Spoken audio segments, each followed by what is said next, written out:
Hi, class. This week, we're moving away from talking about media and moving into sort of, I don't know, an ancillary area, basically advertising and public relations. It's not the media itself. It's to to a certain extent, it's basically support industries for the media, specifically for advertising. Because in this country, most media is supported by advertising. It's not, the media don't exist, they don't exist basically only by selling subscriptions or pay-per-use or whatever. What they do is that some of them have that, obviously magazines and newspapers, you buy a subscription. But television and radio don't work that way. If you're talking about standard broadcast television, they survive with, because it's put over the air for free, their revenue comes from selling advertising time on their channel. Same thing with broadcast radio. Now, once you start getting into cable and a little bit like that, that changes things. And also digital radio, or internet radio and stuff, and satellite radio. Um, but to a certain extent, even the ones that sell subscriptions, they also generate revenue through advertising. So when you look at it, really the thing that's being bought and sold is the audience. So a medium will put together content to attract a certain audience, and hopefully a large audience. Um, what they do is they identify an audience that advertisers want to reach, and they create content that will attract that audience. And so if they build up a large enough audience, or if even if it's not large but the advertisers really want to reach it, they can sell advertising time to the advertisers, to basically reach that audience through their medium, whether that be a television show, a radio program, a newspaper, or a magazine, or an internet site.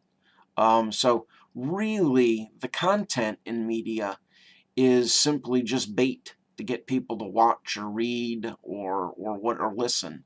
Um, and then once the audience congregates at that medium, then the medium itself, the media vehicle, will sell access to that audience, to advertisers. Um, and that's where the shift is happening. To a great extent, newspapers and magazines are pretty much struggling. We've basically identified that idea. People just aren't reading them the way they used to. I don't think they'll ever really go away. I think newspapers have to figure out what's going to happen to them. To a certain extent, I believe at least, most local newspapers will become hyper-local. They won't carry national or international news. There might be one or two national newspapers, moving forward, such as USA Today or the New York Times or the Washington Post or something like that. But most newspapers, I think, probably will become hyper-local. They'll cover what's happening in the local community, um, because I think people are interested in that. Um, so that's something that I think will happen. Radio stations, I think, will be fine, because again, radio is a complementary medium. You can do other things while listening to the radio, and advertisers like the radio. Local advertisers like the radio. Television's just still a behemoth. Um, it it's not going to change too much, from what it well, it will change a little bit, but still, you're still going to have content put on, because it's either listen to the or watch the radio commercials or have the radio commercials, or you're going to have to pay for the content. And I just don't think people will pay for content on television. Um, and then magazines, I think, will also, I think those will go digital at some point. But I don't think the format will change too much. It still will be a article, long format articles and such. Um, But then you also have the idea of what advertising people do in the medium. In media, advertising is equated to sales. They're going out there and selling time and space, depending on the medium. Obviously, print and or newspapers and magazines, you're selling space, and there's no limitation on that. With television and radio, you're selling time, and you can only get so many minutes into an hour, and most of that time is going to be taken up by content, by programming. So you can't create more minutes in an hour.